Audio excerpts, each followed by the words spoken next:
LIC यानी कि निवेश का वो माध्यम जिसे आप सबसे ज्यादा सुरक्षित मानते हैं। एलआईसी यानी कि भारत की सबसे बड़ी बीमा कंपनी। एलआईसी यानी कि जिसके एजेंट आपको गांव गांव तक में मिल जाएंगे। ऐसी एलआईसी आपके पास कोई ना कोई एलआईसी की पॉलिसी जरूर होगी, छोटी या बड़ी, अपने लिए, अपने बच्चों के लिए, या कोई ना कोई पॉलिसी आप एलआईसी की जरूर रखते होंगे। अब जिन लोगों के पास एलआईसी की पॉलिसी है उनकी चिंता बढ़ गई। चिंता क्यों बढ़ गई, वो परेशान क्यों हैं? क्योंकि सरकार ने एलआईसी का एक हिस्सा बेचने का ऐलान कर दिया और यह ऐलान वित्त मंत्री निर्मला सीतारमण ने बजट की घोषणा करते हुए कर दिया कि हम एलआईसी का एक हिस्सा बेचेंगे। क्यों बेचेंगे? क्योंकि सरकार ने 2.25 लाख करोड़ रुपए विनिवेश से जुटाने का वित्त वर्ष 2021-22 में लक्ष्य रखा है। तो अब 2.25 लाख करोड़ रुपए अगर सरकार को जुटाने हैं तो सरकार बहुत सारी चीजें बेचेगी और उनमें एलआईसी का नाम भी है।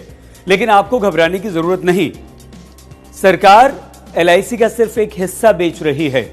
प्रधानमंत्री के मुख्य आर्थिक सलाहकार केवी सुब्रमण्यम जी ये कहते हैं कि यह हिस्सा जो है वो सिर्फ 6 से 7% होगा और इस हिस्से से सरकार को 90,000 करोड़ रुपए मिलेंगे।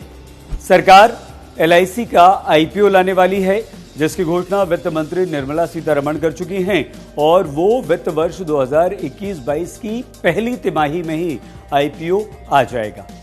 इससे आपको डरने की जरूरत नहीं है, घबराने की जरूरत नहीं है, आपका पैसा बिल्कुल सुरक्षित रहेगा। यानी कि एलआईसी जो बीमा कंपनी है वो सरकार की ही रहेगी, इसका मालिक कोई और निजी क्षेत्र का व्यक्ति नहीं हो जाएगा। उसकी हिस्सेदारी सिर्फ 6 से 7% की होगी और आईपीओ लाने से, जब सरकार एलआईसी का आईपीओ लाएगी तो उससे पारदर्शिता और ज्यादा बढ़ जाएगी। आईपीओ लाने का मतलब यह होगा कि एलआईसी को स्टॉक एक्सचेंज को हर जानकारी देनी होगी कि वो कहां अपना पैसा निवेश कर रही है, कौन से शेयर में अपना पैसा लगा रही है।